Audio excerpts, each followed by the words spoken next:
বৃহস্পতিবার থেকে সাভারের আশুলিয়া শিল্পাঞ্চলে বন্ধসহ সকল কারখানায় শ্রমিকদের কাজে যোগ দেওয়ার আহ্বান জানিয়েছেন বাংলাদেশ পোশাক প্রস্তুতকারক এবং রপ্তানিকারক সমিতি সভাপতি খন্দকার রফিকুল ইসলাম। নিজস্ব প্রতিবেদক আবুল কালাম আজাদের প্রতিবেদনে থাকছে বিস্তারিত।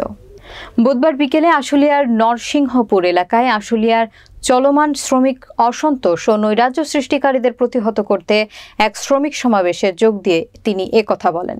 বিজিএমই এর সভাপতি খন্দকার রফিকুল ইসলাম আরও বলেন, কিছু উস্কানিদাতা লোকজন শ্রমিকদের উস্কে দিয়ে গার্মেন্টস কারখানাগুলোতে অস্থিতিশীল পরিবেশ সৃষ্টি করছে, যাতে মালিকদের চরম ক্ষতির মুখে পড়তে হচ্ছে।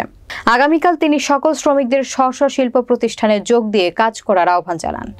এ সময় হামিম গ্রুপের ব্যবস্থাপনা পরিচালক এ.কে. আজাদ, ঢাকা ১৯ আসনের সাবেক সংসদ সদস্য ডাক্তার দেওয়ান মোহাম্মদ সালাউদ্দিন বাবু, আল মুসলিম গ্রুপের ব্যবস্থাপনা পরিচালক আবদুল্লাহ, সাভার উপজেলা পরিষদের সাবেক ভাইস চেয়ারম্যান দেওয়ান মঈনুদ্দিন বিপ্লব, আশুলিয়া থানা বিএনপির সাধারণ সম্পাদক আব্দুল গফুর মিয়া সহ অনেকে শ্রমিক সমাবেশে বক্তব্য রাখেন।